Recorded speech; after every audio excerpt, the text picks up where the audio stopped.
All right. Yeah.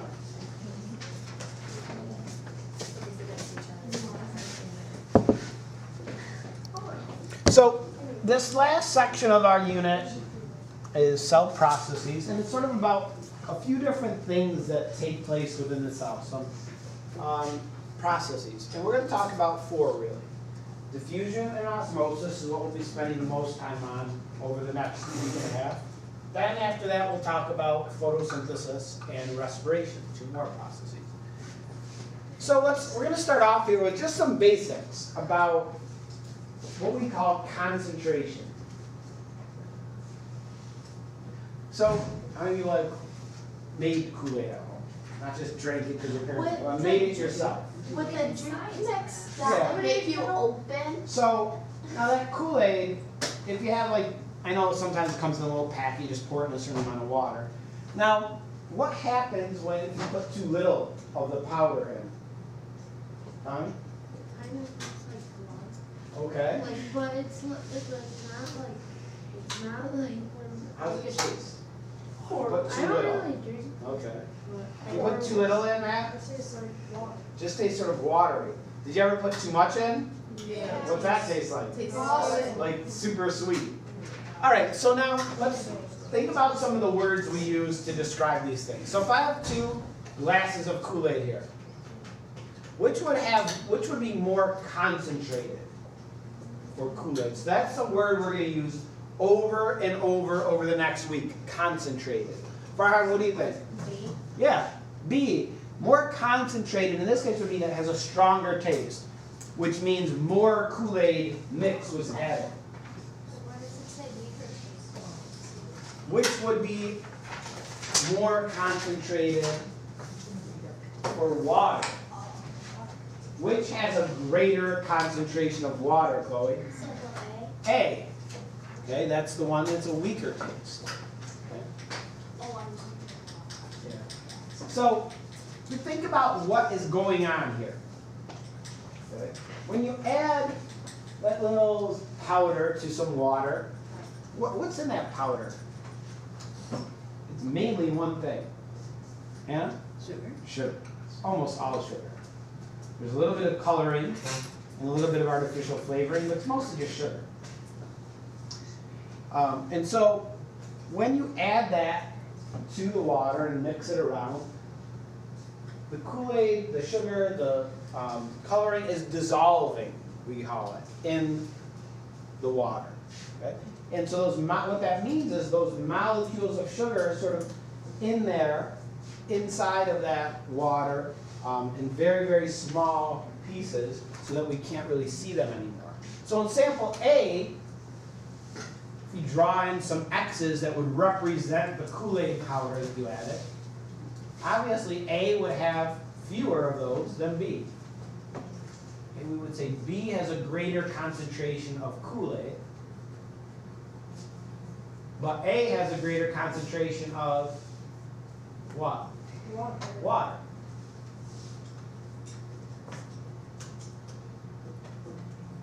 So is concentration just pretty much like what has more? Sort of, but it's not quite. Because so that's a good question Daniel asked. Said, is concentration just mean more? Not necessarily, because let's say, you know those little packets of Kool-Aid? All right, let's say I have 1 glass of water. And I put that whole packet in that glass. Then I have a pitcher of water. And I put the packet in the pitcher of water. Did I put the same amount of Kool-Aid in? Yeah. Yes. But does one have a greater concentration of Kool-Aid? Yeah. Which one? The smallest water. The one with less water. So it's not really the amount. Basically, what % of the molecules are made of Kool-Aid. So let's use some terms here. When we talk about these things, we say it's a concentrated solution if it's a strong solution. For example, if I added more of the Kool-Aid mixture, or if I added less of the water, I'd have a more concentrated solution. And sort of the opposite of a concentrated solution is a dilute solution. Have you heard that term? Yes. Oh, you did? Yeah, Yeah, we did it. Oh, good. Okay, so what does dilute mean? Matt? More, less of the thing you're putting in, more of what's already there. Yeah, more water or less of the Kool-Aid. And so we call these things Kool-Aid or things like that a solution. A solution, so you guys covered this last year? Yeah. Everybody? It was our last. Yes. Oh, good. So you guys, so a solution is made of two parts. Do you remember what they're called? Solute and solvent. Okay, good. The solute and the solvent. If I'm thinking Kool-Aid, what's the solute? Allie? The sugar. The sugar, the Kool-Aid mix. The solvent, Nate? The water. The water. So the solute is the stuff that gets dissolved, the stuff that seems to disappear. If I put some salt in water, it seems like it just disappears. Does it really disappear? No, it's just dissolving. It's still there, but it's dissolving. Okay? The solvent is the stuff that holds the solute. So in the Kool-Aid example, Kool-Aid is the solute and water is the solvent. So if I use my salt example, if the salt's still there, why don't I see it anymore? What actually happened to it? It seems to disappear, but if I taste the water, it tastes salty, so I know the salt's there. Anna? It dissolved into the water. What does that actually mean, Anna? It just broke down. Yeah, it went from chunks that you could see, little salt crystals. Dissolving means those chunks were broken down into individual salt molecules. A salt molecule is too small to see. So it's still in there, in with the water, but it's too small to see, but it's still there and I can taste it. So yes, it is still there. That's what a solution is. Okay, Daniel? Wait, sometimes when you pour like too much Kool-Aid mix, Mhm. it'll be set at the bottom. Is that what it's, Yeah, we have a word for that. Did you guys learn that? isn't it saturated? Yeah, it's saturated. That a certain amount of water can only hold a certain amount of the solute. And so if you pour in a bunch of Kool-Aid and stir it around, it'll dissolve. But you reach a point when the water can't hold anymore. And so any additional solute that you add just sinks to the bottom. All right, so let's think of some more examples. These are water, and the O's represent a molecule. So sample A is here, sample B is here. What is the solute in this example, Tanya? Sample B. Well, not sample B, but the water or the O's. Oh, the O's. Yeah, and what is the solvent? The water. Yeah. Which has a higher concentration of O's? Brianna? Sample B. Sample B does. Which has a higher concentration of water? Bradley? Sample A. But it looks like the same amount of water, correct? Yeah. Right, and it is. So concentration is not amount. Okay? It's basically a proportion. All right, let's look at another example. Here I have some salt molecules in some water.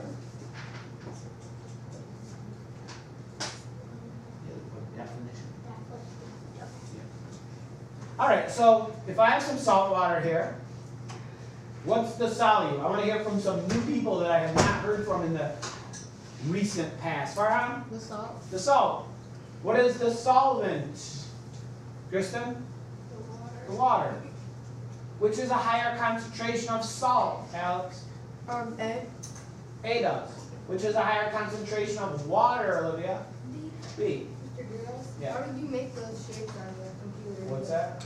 How did you make those? Oh, just using like the little drawing tools and, Is concentration just split like powder and liquid salt? No, there are other solutions, but usually we almost always talk about something dissolved in water. And in this case, that's usually all we'll talk about for science this year. Next year, you may talk about other details. Now things are a little different. Now I have these glucose molecules. Took me a long time to talk about this. Mixed in water. All right, so what's the solute in this case?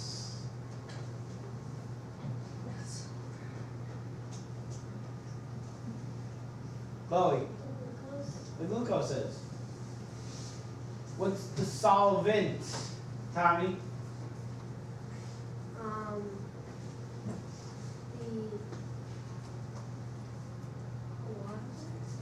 The Water. Which is more concentrated for glucose? Haley? Sample B. Sample B is. Mr. Goodman. Hold on one sec. Which is more concentrated for water? Nick? Sample A. Sample A. So when I look at these, do they have the same amount of glucose? Yes. Yes. But that doesn't mean they have the same concentration. What's actually different when I compare these beakers then? Farah? In sample B, the water is lower. Yeah, there's less water in sample B. So it has the same amount of glucose, but different amounts of water. And so that changes the concentrations. Did you have a question there? No, All right. So that's sort of the basics of just concentration. And concentration is going to be important when we talk about osmosis and diffusion. Did we need that again? Yes. There's the same amount of glucose, different amounts of water. Who's osmosis? What's that? Who is Who? that? Yeah. Osmosis is a process, not a person. Ever see the movie Osmosis Jones? I do, but No? It's a cartoon. Yeah, it's a movie. We may Is that watch. all old We may watch movie? some of it when we get to human body systems. Is it old? It's not new. So it's an old. Well, I don't know what's considered old. Italy. All right, so let's talk about cell membranes for a second. A cell membrane, as we know, is the outer layer surrounding a cell, very thin, flexible. And what we're going to be talking about is how it lets things in and out.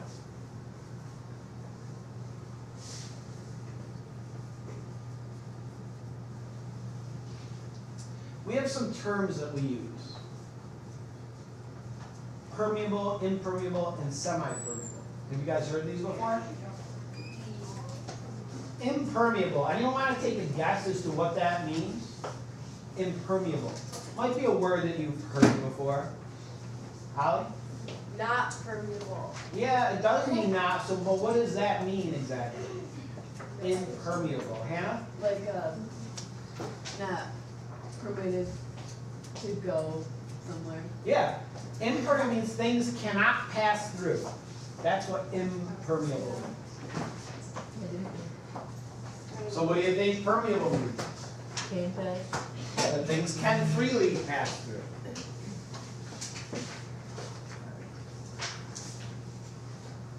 Anyone want to take a guess as to what semi-permeable would mean? Bradley? Yeah, that some things can pass through, but others things cannot.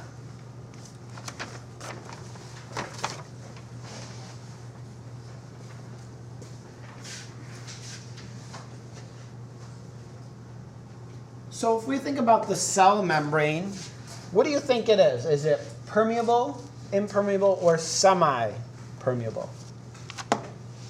Alex? Impermeable. So you think nothing can get through? No? Farhan? Semi-permeable. Yeah, it's semi-permeable. That some materials are able to get through the cell membrane, other materials are not. Okay.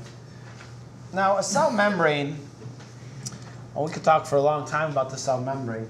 It's a sort of a thin layer. It's got two layers, called a phospholipid bilayer. And so that's what you see here. And stuck within this layer are these proteins. Some of these proteins act as sort of a little tunnel through the membrane. And so what this means is in the cell membrane, usually very small molecules like oxygen, water, carbon dioxide, they can sort of just go squeeze right through the cell membrane and freely pass back and forth. other molecules that are larger that can't fit in between, they sometimes go through these tunnels that are made of protein that lead, thank you, that lead through the membrane. And here's another diagram showing. So this is the membrane, and small molecules just sort of slide right through, like water, oxygen, carbon dioxide.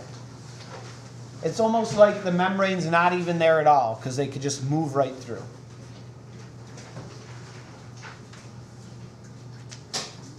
All right.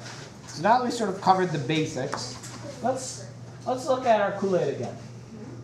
So concentration is, you could think of as the strength of a solution. Okay? I don't have You have it, it's on the bottom of your, So the strength of a solution is what you might know as concentration. How much of the solute there is dissolved in that. And so here we have 5 glasses of Kool-Aid, all of which have different concentrations of Kool-Aid. This one has a very low concentration of Kool-Aid and a high concentration of water. And this one on the far end is the opposite. Has a high concentration of Kool-Aid and a low concentration of water. Mr. Duros, can I have the one on the far right? I was going to say, which one would most of you choose to drink? The one to the right. Middle. The middle. This one? To the Second right. one in The the second middle. bit, second. Yeah. Middle. This one probably be really super sweet. This one probably be just, this is probably according to the recipe, this is a little stronger. So this one has a low concentration of water, high concentration of Kool-Aid, and this is the opposite. Mr. Duros, I think the second from the left was the one according to the recipe. Oh wait, sorry, hold on. I know, come back. I think the one on the far left is.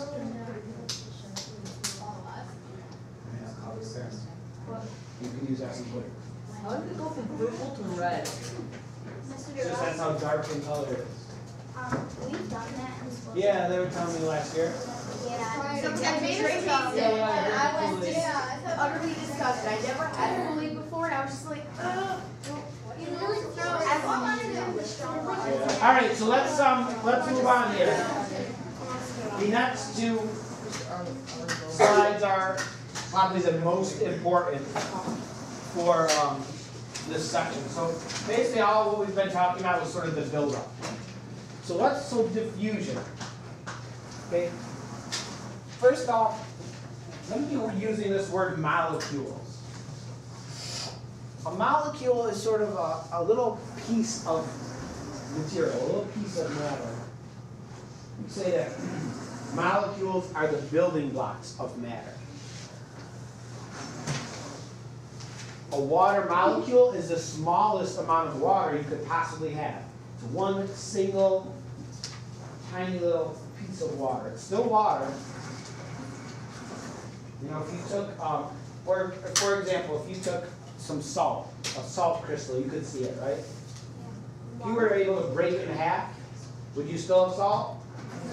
Yeah, I mean, yes, but you wouldn't see it. If you were able to, you can't actually do it, if you were able to break it smaller and smaller and smaller, eventually you'd be left with one single salt molecule. If you were then to break that down any further, now you don't have salt anymore. Why? The smallest amount of salt you have is a single molecule. Can you break a molecule? Yes. You could break it into its atoms that it's composed Is of. that what happened to That the is paper? No. What do you do? What? You'll talk a lot about molecules and atoms next year. What is a molecule? Like you said, the salt, if you ate the other half, would it be like water and the other half be like salt? No.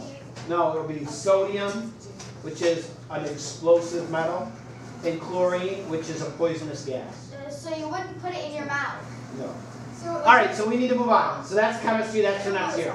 So let's talk about diffusion, which is sort of our main topic of this section. So you need to know this definition. Diffusion is the movement of molecules from an area of high concentration to an area of low concentration. That's the definition of diffusion. Don't change it yet, please.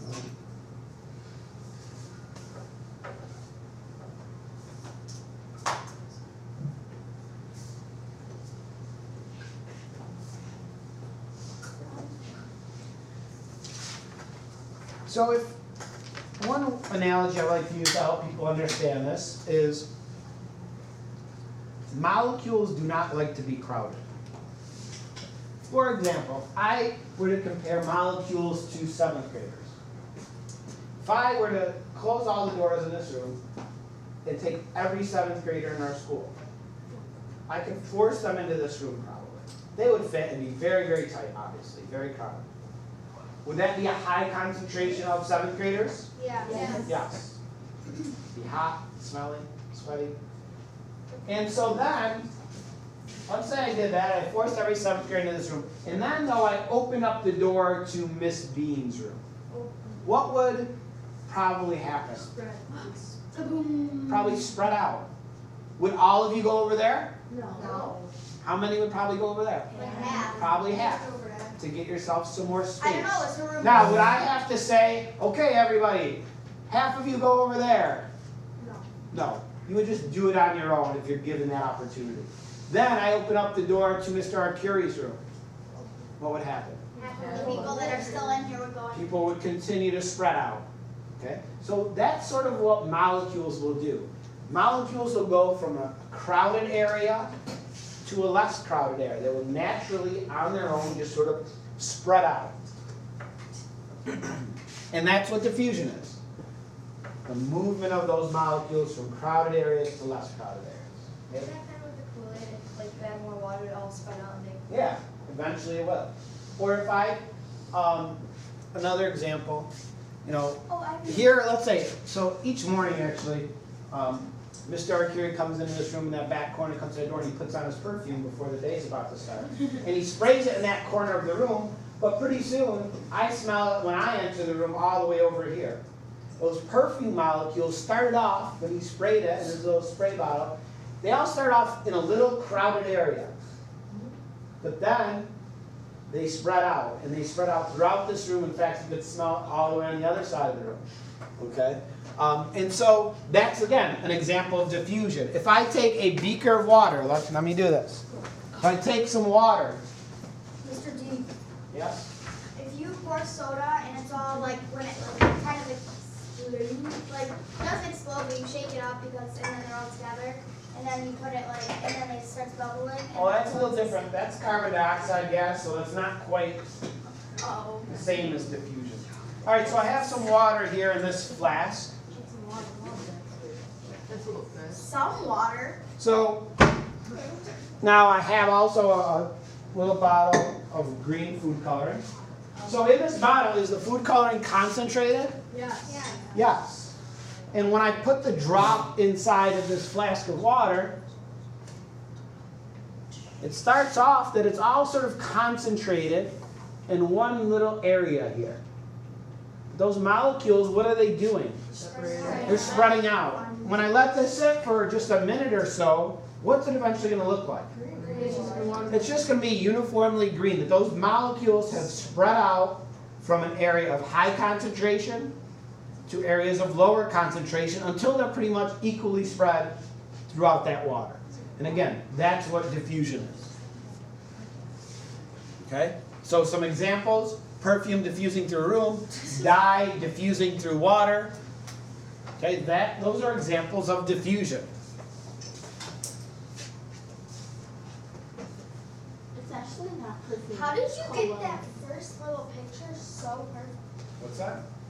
Took me hours. Yeah. Maybe Google. Google. So again, here I have the dye. Slowly, if you can imagine the molecules in there, starting off very concentrated, all tightly packed, but eventually spreading out to be equally distributed around that water. Only half of it is green. So it'll take a little time.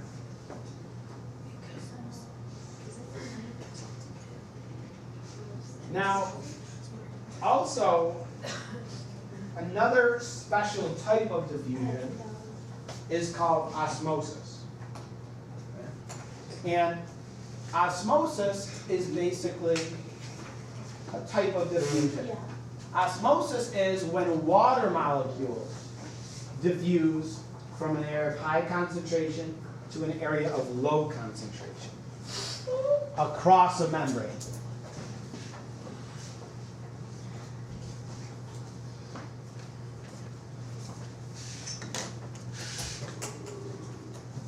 Mr. Ross, Yes? I don't think that the water, I think it broke. No, it's not I right. think the water just. I think it'll work better if you make it. No, it would. It would diffuse faster, but I don't really care how fast it happens. I just want it to happen. All right, so in osmosis, it's water molecules that are moving. So let's look at this for a minute and try to figure out what's going on. So what I have here is this U-shaped tube. Down at the bottom, I have a membrane. Could be a layer of plastic that allows some molecules through but not others. We're going to be working with these types of membranes next week. On one side of this U-shaped tube that's separated by a membrane, I put some water with just a small amount of salt in it, let's say. Small amount of salt. And that's what these purple circles represent. On the other side of this tube, I pour water, but how is it different? CJ? Salt. Sure is. That's what the purple dots represent. Okay. Well, in that, the hydroponic solution. Okay. Wait. Don't worry about that. Never mind. No, I'm trying to say that the one on this side, this, So the water here has more water. CJ? okay, the left side, the left side, the molecules were let through Well, not, yeah, first I just want to know, on the left side there's what? the water. There's more water on the left side, less water on the right. Less salt on the left, more salt on the right. Is that clear? Yes. All right, now, if salt molecules could get through this membrane, which way would they go?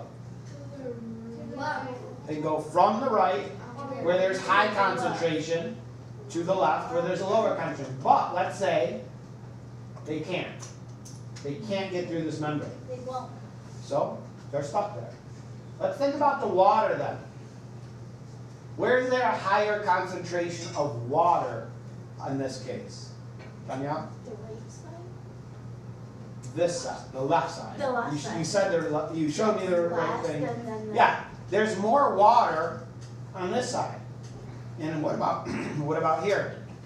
There's Less. Less water. So which way does the water tend to go? From left to right. Let's say water is able to get through. What will this look like after a few minutes? Olivia? The water will be higher on one side than the other. Exactly right. Water will go through that membrane, and so the water on the other side will end up higher, okay? Because of this process of osmosis. The water went from a higher concentration to a lower concentration through a membrane. That would really happen. In fact, we have this equipment. Whenever I do it, it seems to leak, so it doesn't work all that well. Maybe tomorrow, on Monday, I'll try and set it up and see if I can get it to actually work. So the water molecules went through this process of osmosis from high concentration to low. Dan? You said that the molecules actually move Yeah. where there's more space. Is that why like spray? Is that like All right, hold on, we're not done yet. Shouldn't put your notes away. So if we look here, this is important, and this comes into play when people get IV fluids put into them. Okay. So what we have here are some blood cells, red blood cells. And each is shown in a different concentration of water. In A, the blood cells and the water have equal concentration. So what do you think happens if there's equal concentration? Yeah? It stays the same. Stays the same. Water doesn't go into the blood cells or out of them because they're equal concentrations. What seems to have happened in B?